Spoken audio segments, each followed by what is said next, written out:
sénégalais yi jeune su Dieuppeul bi am nañ fulla de nee na ñoom kenn du leen tànnal ku ñuy àndal sénégalais yi ñu seetaan vidéo bi te ngeen mayel ma jeune su Dieuppeul bi ay kër ñu seetaan vidéo bi. ñu ngi Pastef de ba tey mais dafa am lu nga xamante ne daf ñu convaincre muy lan kàddu Ousmane Sonko dawal nañ ak moom nag fu ne lu ne liggéeyal nañ ko mais malheureusement finalité bi dëgg yàlla daf ñoo doyul du kàddu du càggante ne Pastef moo ñu doyul de déedéet mais candidat bi nga xamante ne moom la choisir c'est pas le candidat idéal vraiment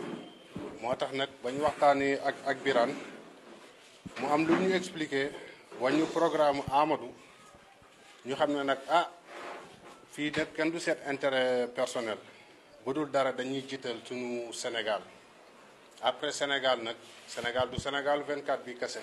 ñu ngi seet après te du 24 bi kese la Sénégal yem aussi moo tax daal ñu fas yéene woon ànd ak Birane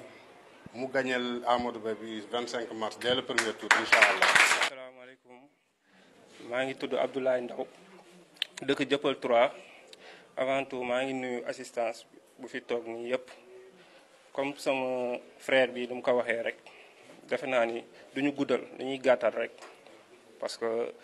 ñun moom dañu doon ay ndaw yoo xamante ne Pastef lañu bokkoon di tax tey ñu ñëw fii nii nag pour rejoindre Birane ñaari fànn moo ko waral maanaam tey jii Ousmane Sonko mënuñu tànnal Diomaye boo xamante ne tey amul benn expérience boo xamante ne ci politique la ne ñun loolu tey duñ ko nangu tey duñ ko nangu ëllëg